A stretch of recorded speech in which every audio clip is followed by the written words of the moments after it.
This might be one of the last fights of current KVK, which is Age of Duality.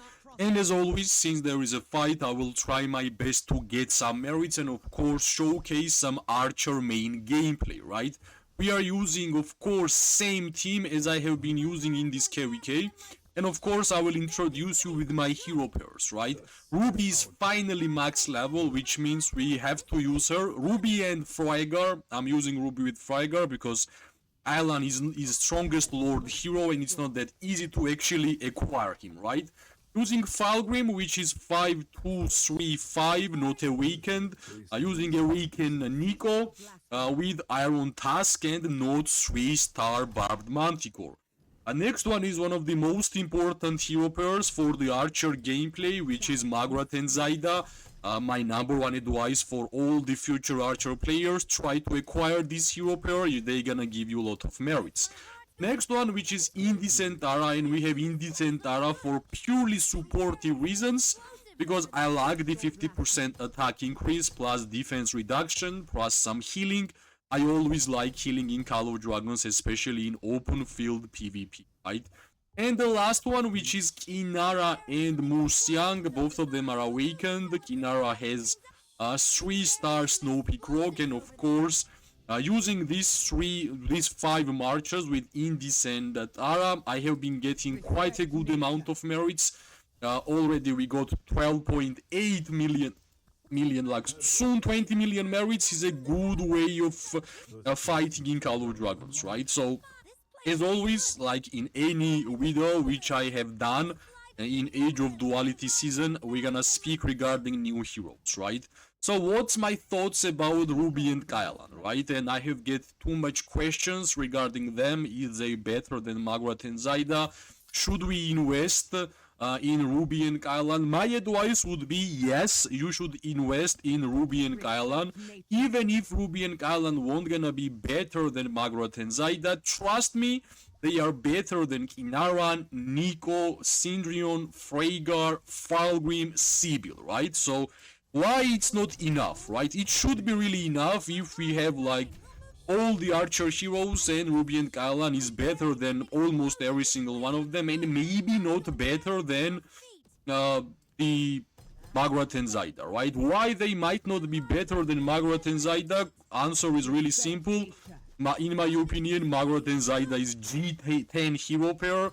We all know that healing also grants you merits in Call of Dragons, so of course the hero pair which is healing you while dealing damage will be most good in any game, right? And of course the damage, the normal attacks, the crits, the healing, that's the reason how we are getting so many merits whenever we are fighting in Call of Dragons, right? And of course I hope from my videos, from my reports, which I keep posting on a post section of my channel, you can see what kind of merits we have been getting from the Ruby and Freygar, and of course more and more time I will have, we're gonna get even more merits, right? Because Ruby is 5223, which is not enough to be successful. Like generally, if you don't have at least second skill to 5 level, those hero pairs are not really performing well in open field PvP. And of course, since we are getting 30 to 25k merits with the Ruby, I believe whenever we're gonna awaken this hero pair and hero, she's going to give us absolutely amazing amount of merits, right? And of course, I believe one of the most mandatory things in order to get good reports on this hero pair is of course the new artifact, which is Roaring Rager, right? And let me speak more about Roaring Rager. I tried having a solo runs with only Ruby in my hero pairs, like Ruby and Freygar, that's it, right? And what I noticed that Roaring Rager is actually dealing huge amount of damage, right? Whenever I was using Roaring Rager at least once, every single other artifact was still on the cooldown, right? And the cooldown reduction is of course really important, and of course we have to mention these kind of things, because of course whenever something is really unique in Call of Dragons, we have to give it second glance, right? So basically, whenever you're gonna have offensive gameplay, you're gonna just attacking your opponents, Roaring Rager will lose the cooldown, right? Which means every single artifact will be used just once and the Roaring Rager will be used twice. So of course it's really interesting. Of course we should be looking at this type of artifacts, especially for archer gameplay, because I believe archers are dealing most amount of normal attack damage, and the strategy and system behind Roaring Rager is really simple, right? Since archers are dealing damage by normal attack, let's reduce the cooldown of this skill from normal attacks, right? And plus the AoE damage, plus the in general damage from the Roaring Rager, which is one of the highest, if not the highest, if we're gonna compare to other artifacts for not even archers, right? Let's speak even mages. Let's speak even like a cavalry, which should have the one of the highest damage meters in terms of every single troop type in the game, right? And I can honestly say Roaring Rager does the most damage, like pure damage, towards the other artifacts which archer players are using. So if you want to have like strong artifact, if you want to have good Ruby, which is going to deal a lot of damage, trust me, one of the most mandatory things about Ruby and Kylan will be the Roaring Rager. Of course, even without Roaring Rager, you can easily use Ruby and Kylan, or even Ruby alone. It won't gonna be problem. It doesn't really mean it will be impossible for you to get merits if you are using Ruby and Kylan without Roaring Rager, but from my own experience, from my own from my own view, whenever I was fighting without Roaring Rager and with Roaring Rager, I got a totally different kind of merits.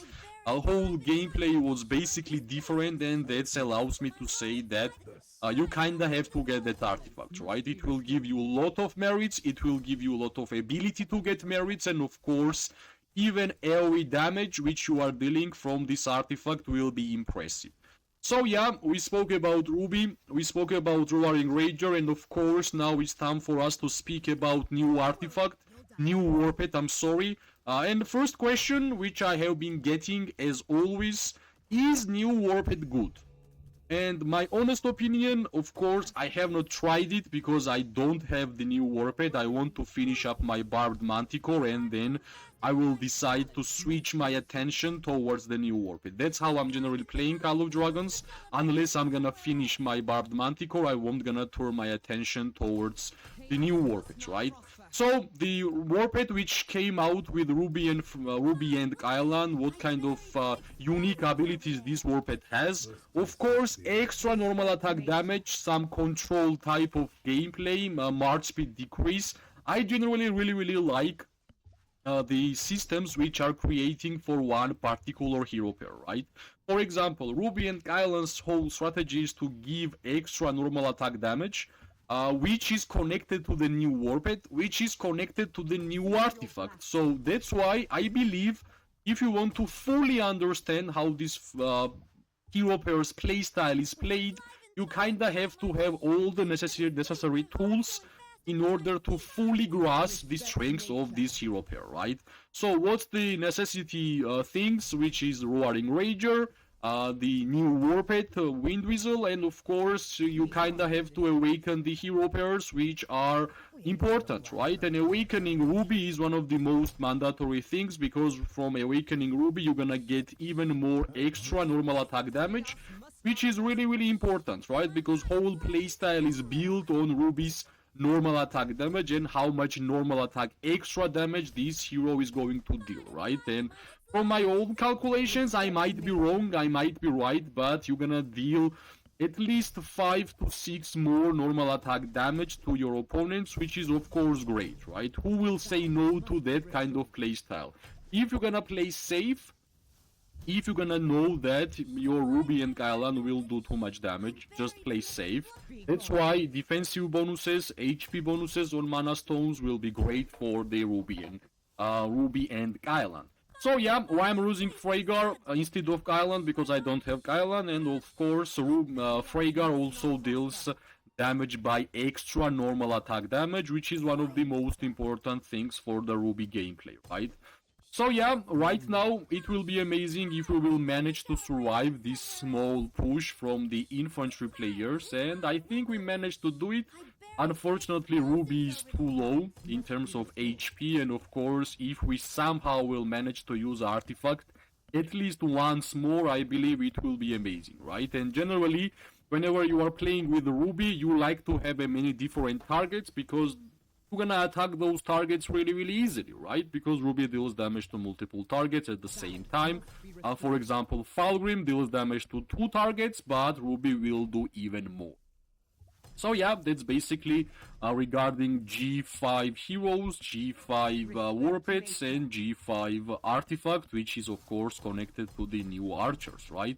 So yeah, I think I can honestly say my thoughts regarding Age of Duality KVK, and I believe Age of Duality KVK was one of the weakest KVKs in Call of Dragons, which we have had for a long time. I believe this double artifact feature was not really good for Call of Dragons gameplay because we had enough infantry, we had enough cavalry who is camouflaged, who is basically having blinks. I think whatever we had in the game was enough. Why we are giving them more ability, more utility artifacts to catch archers who are having lowest range, who are one of the slowest, same with mages? I have no idea, right? Basically, in my head, Age of Duality KVK is basically for melee players, for infantry and for cavalry.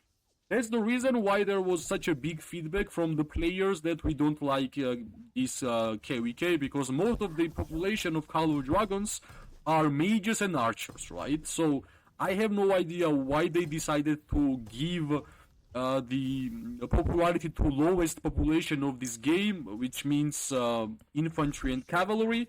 But I guess one-time thing can be fine. Of course, I wish they would not add these double artifacts to the Call of Dragons for a long term. Of course, I want them to be like one-time thing for a KVK. Same goes for long-range warfare. Same goes for Race of Remedy, right?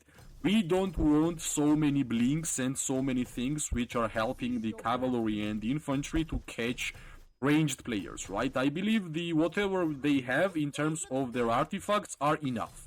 That's my honest review regarding Age of Duality's artifact variants, right? And I hope we won't gonna see something like that in the future. Well, yeah, we are getting closer to the 3rd anniversary of Call of Dragons, and hopefully we are going to get some great events. Of course, everybody is wishing us to get new faction, but unfortunately there is not a single indicator which will allow me to say that finally they are bringing the new faction which we have waited for a long time. Unfortunately, that's the reality, and hopefully maybe during the 3rd year of Call of Dragons they will decide to bring the new faction, because yeah, it would bring so much more new players to the game, and plus for the old players who maybe left the game, they will come back to check out the new faction, which I believe one of the most things which we have been waiting for a while, and hopefully it will happen, right? Hopefully it will happen because it will bring a lot of celebration to Call of Dragons, and I believe everybody is waiting for those ones, right? Everybody is waiting for new faction, and hopefully they will bring that new faction to us. Maybe it will be flying infantry, maybe it will be something else, I have no idea.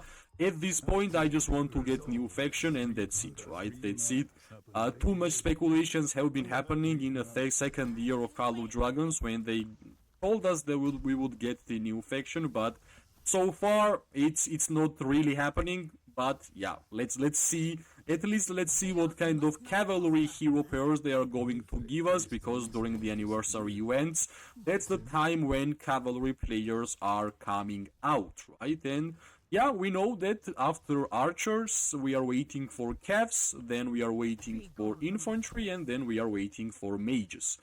If I'm not mistaken, that's the pattern, right? And of course, even though like I'm archer main, I'm always interested regarding new heroes, how well they are going to perform, and because every single troop type is connected to each other, if something is too strong, it means other ones are too bad.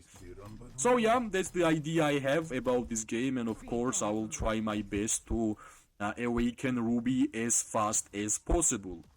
I believe we got pretty good merits from this fight. This will be one of the last fights of the KVK, and of course, since we might be tired of only attacking infantries, that's the reality which we are having so far. Unfortunately, there is way more infantry and cavalry players who are standing in top of you than anything else, right? If enemy is going to make mistake, all good, we're gonna attack backline, but so far, unfortunately, I don't see too many mistakes from them, right? But yeah, whenever you're using 5 marches as an archer player, you still got a lot of merits, you still get what you were coming here, and yeah, that's what we are going to do here. Yeah, I think I can go and be a little bit more offensive. Let's go and let's just deal damage to these mages, because my troops are pretty low. Of course, we're gonna get targeted, but troops are low. We are here from Portal, and that's the reason why I'm doing this. If it was a real fight, of course, I would change my gameplay. But yeah, the hospital was empty. 346k only in hospital, which is nothing, but we got close to 90 million merits, right? Let's check out the reports, which is the most important. 85k from the Magrat and Zaida, 43, 39 and 31, right? And Ruby is only 5223. That's the reports which we got from this fight, and of course from next KVK we're gonna have way more and more PvP gameplay to showcase Archer gameplay, because I believe Archer gameplay is pretty fun if you understand how to fight. If you like the video, as always, press like, subscribe, share. It gives me more and more motivation to make more content for this game. I wish everybody an amazing day, morning and night. We are going to see each other pretty soon. Bye bye and luck.